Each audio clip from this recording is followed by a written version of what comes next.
ब्रह्मपुर ख्वाजासाही स्थित community hall परिसर में गंजाम पिजन एसोसिएशन तरफ ग्रीष्मकालीन पारा उड़ान प्रतियोगितार पुरस्कार वितरण उत्सव अनुष्ठित होईछि। सभापति जोसेफ दास अध्यक्षतार अनुष्ठित कार्यक्रम में संपादक खाजा साबिर, कोषाध्यक्ष सच्चिदानंद पाढ़ी समेत समस्त कर्मकर्ता उपस्थित रही सभा कार्य को सहयोग करथिले। मुख्य अतिथि रूपे अर्बन बैंक सभापति आर मुरली मोहन और सम्मानित अतिथि भाव वरिष्ठ सांबादिक सुदीप कुमार साहू प्रमुख जोगदे पारा उड़ानर कृति प्रतियोगी को पुरस्कृत करथिले।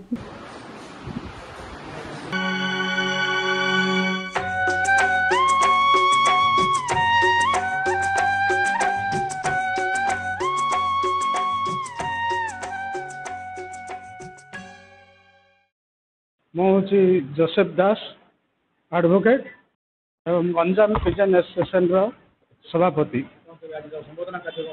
आज हूँ गंजाम पिजन एसोसिएशन गोटे उत्सवर दिवस एवं आनंदर दिवस। कारण आज गंजाम पिजन एसोसिएशन आनुकूल्य जो हाई लो फ्लाइट दुई गोटी कैटेगोरी जो कंपटीशन होता तार पुरस्कार वितरण उत्सव आज अनुष्ठित है।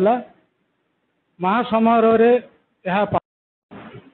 एथिरे आर मुरली मोहन जे कि ब्रह्मपुर अर्बन कोऑपरेटिव बैंक सभापति अच्छा से मुख्य अतिथि रूप जोगदे एवं सुदीप साहू जर्नालिस्ट एवं एकाधार जड़े वकिल से मध्य अन्यतम अतिथि भाव में जोगदे एवं आउ जड़े एहसान जे कि जड़े पाराप्रेमी तांको मध्य आम यही सभा को डाकिथिलु एवं एथिरे समाने जोगदे आमर यही पुरस्कार वितरण उत्सव को समाने महासमारोह शेष करथिले एवं एथिरे जो माने प्रथम द्वितीय तृतीय पुरस्कार पाइथिले सेमान को पुरस्कार दियाला एवं टाइमिंग हिसाब जो माने बेस्ट पिजन पुरस्कार पाइथिले तांको मध्य पुरस्कृत कराला।